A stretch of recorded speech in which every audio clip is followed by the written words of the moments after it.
Hi, welcome to my workshop. My name's Darren. For those of you who are woodworkers, this is a video for you to share with your friends and family and perhaps watch along with them and drop the appropriate hint along the way.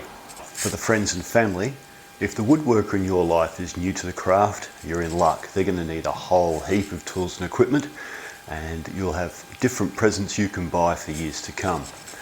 However, if the woodworker in your life's been at it for some time, then it's a much trickier task. So in this video, rather than just give you 5 or 6 tools that you can buy on Amazon or something like that, I'm going to run through some techniques, for want of a better term, on how to pick the right tool for your woodworker. I will throw in some examples along the way, but they're just examples. I'm not trying to sell you on any products at all.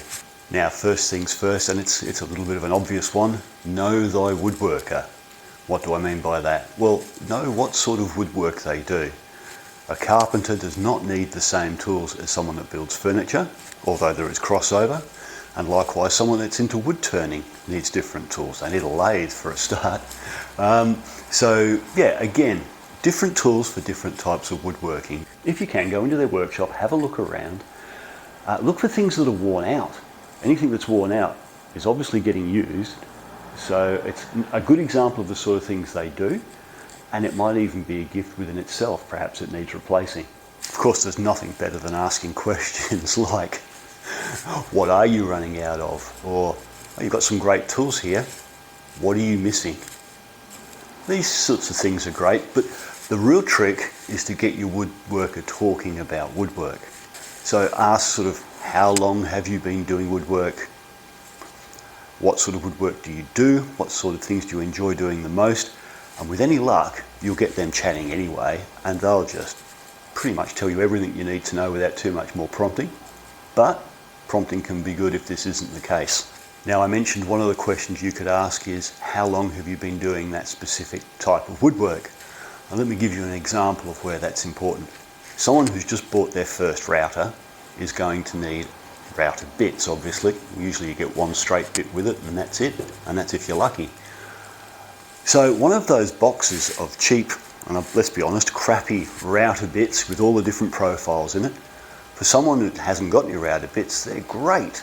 They get to see which profiles they use, and as those wear out, which they do quickly, they can replace them with higher quality bits.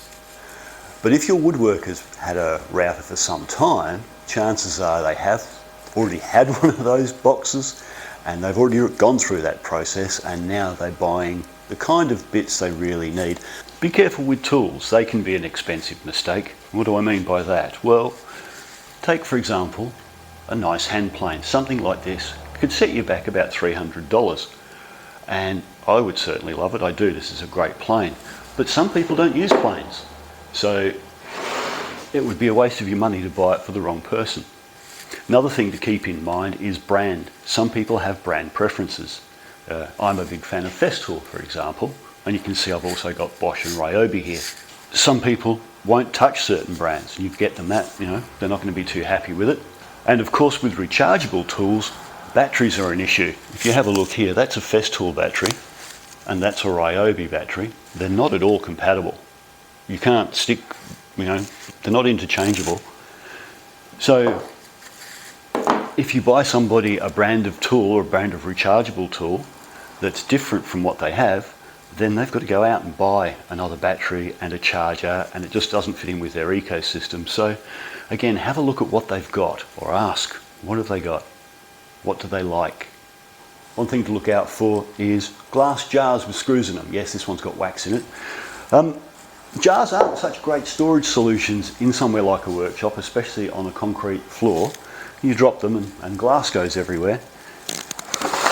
Something like this is far better for storing screws. So yeah, if your woodworker has got all his screws or her screws in a glass jar, then maybe something like this is a better idea. And you can get whole systems that these slot into for multiple boxes.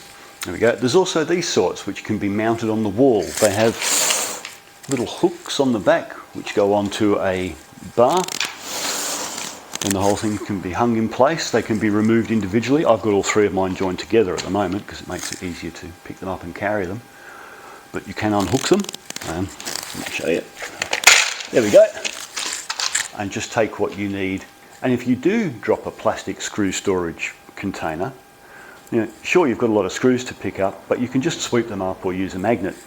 Whereas if you drop glass, of course, you've got to then separate the glass from the screws.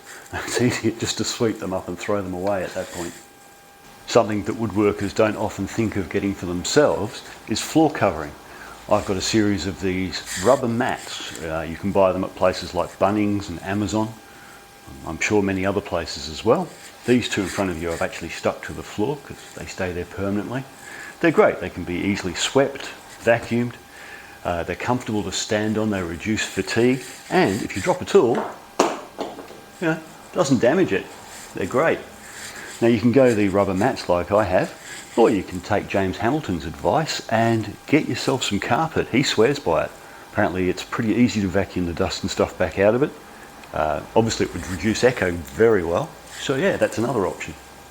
Now I mentioned before, ask what we frequently run out of. And that's because us woodworkers do frequently run out of our consumable items like shellac, polyurethane, oil, wax, glue, dominoes, biscuits, dowels, screws and sandpaper, to mention just a few. And there are a lot more. They can be very cheap gifts. A packet of dowels will cost you very little indeed. Same with a packet of screws. But they'll get used and therefore they'll be appreciated. With one caveat though, do check how much they've got. If they've just bought themselves a big 2-litre bottle of glue, they might not need any for a while, and buying them more might just go to waste. Sandpaper can be a bit like that too. When I bought my Festool sanders, I bought boxes of various different grits, and those boxes had 100 discs each, which is going to be close to a lifetime supply for me. So for me, sandpaper would be a bad gift. The others, however, wouldn't mind. Now, for a lot of us woodworkers, when we first start woodworking, our measuring and marking equipment consists of a tape measure, a square and a pencil, and they'll get you a long way. But as you progress, some things really do improve your accuracy and just make the whole thing a lot more pleasant. One example is a marking knife. A really great little tool. Puts a nice little scribe line that you can actually sit your tool into, like the edge of your chisel or your Japanese saw. I've not tried a Western saw, they probably fit. One of the narrower ones anyway. But they're really good, they're really handy. They're a lot more accurate, and if you need to extend that line, it's very easy to pop this back in to the notch, slide your straight edge up to that point, and continue the line on exactly. Whereas with a pencil, it's quite often you'll get a slight offset. There's the marking gauge. Now, basically you've got a blade at one end and a circular fence. You can get square ones, but don't get a round one. That's just my opinion, you do what you want. And you adjust this to a specific length, lock it in place, and then I'm not going to actually mark this, but you've got a repeatable measure. Again, because you're actually scoring the wood, it's nice and easy to sit a chisel into the groove or a saw blade into the groove. It makes it much easier. And it really is faster than using a ruler and a pencil because it's just all locked in position at that point. Now, the other thing I've got here, of course, is an awl. Really great for drilling holes. So you've marked where your hole's going to be, put a little dent in there, and now when you put your drill bit, preferably a brad point bit on wood, that'll sit nicely, your brad point will sit nicely in the dent made by this. A twist bit will work in there as well, and it just keeps your hole on centre. Now, if your woodworker wants to stick with a pencil rather than a marking knife, fair enough. But we've got some great tools to make your pencil marks much more accurate. This is an Incra T-rule, and basically again you've got a fence, and that's your 0 point, and a whole heap of holes to fit a 0.5mm pencil along it for making a mark at whichever lengths you want. Very quick and easy to repeat. Great little tool, very accurate. That one's made by Incra. Now, You can get other brands with the same sort of idea. This one I got off banggood.com. Very handy, fits in my apron pocket. But sometimes you need something a bit longer, especially with furniture. So something like this can be handy, and you can get longer ones still. Again, got a whole heap of little holes for making your marks at designated increments, and ruler along the edge. Saddle squares can be very handy. This one's a mitre saddle square. As you can see, it's at 45 degrees. You can get 90-degree ones that look like this. This little multi-tool here has one built in. Now this is a cheap one off Amazon. You can get better made ones off Bridge City and perhaps Woodpeckers, I'm not too sure. But again, you can use this here as a saddle square. Now, what does a saddle square actually do? Well, it allows you to mark on perpendicular faces. So we can have a mark running down that face there and along this face here that match up. And this is very handy if you're doing something like dominoes, for example. You need a mark on here because that's where your cut's going to go, and you're trying to, space out your cuts. But a mark up on this face will allow you to align the tool. So yeah, a mark on both faces like this is good. Also good if you have to cut around a corner and various other reasons. Like I said, that one was fairly cheap. If you want something a little bit more solid, there's this one made by Izzy Swan, who's also a YouTuber. You can check him out on his YouTube channel or his website. And this one actually clamps onto the piece of wood. Nice and secure, very easy to use this one, up to a certain width anyway, up to 40 millimeters. But now I can mark 3 sides. And if I have to cut this piece of timber by hand, that's very handy, pardon the pun, because now I've got a line all the way around that I can see that my saw's on. So I'm going through with the saw, I can see I'm on line down here, on line down here, and in line with the top. So yeah, I don't think everybody's got a saddle square, but they can be very handy. And this one also has a 45-degree angle.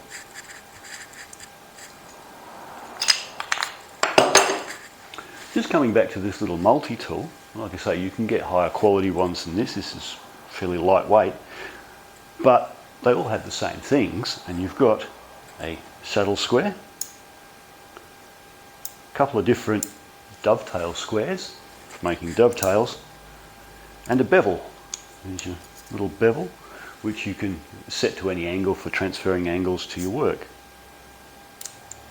So something like that also would make a good gift, and this one being off Amazon, being cheap, perhaps a cheap gift. Okay, hands up. Who's been saying clamps? You can never have enough clamps. Well, yeah, that's kind of right. But if you have a look here, I certainly don't need any more of these little quick grip clamps. I've got plenty of those.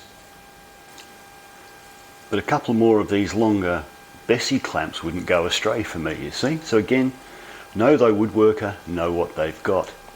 I think those are 80 centimetre ones. Well, I know they are. You can get longer ones. I think some 1.2 metre ones would be very handy for me. If anybody's passing, going to drop a gift in. I'm kidding. And finally, the most underrated of all clamps, the hand screw. Rather than squeezing shut like a lot of the others do, you can see there's actually 2 screws which draw the jaws together, and you can put them at different angles as I'm doing here, which is very handy if you've got something uneven you need to clamp. Where I find these absolutely indispensable is holding small pieces of wood, especially for routing. You can keep your fingers back here, run the wood past the router. Obviously you'd follow the fence there, and your fingers are nowhere near the blade. Even if the piece of timber somehow gets shattered or torn out or something and thrown away, you've only got hold of the hand screw. So your fingers are nice and safe. And even if you just own one for doing that, I really recommend having one. They come in different sizes. This is a large 8-inch.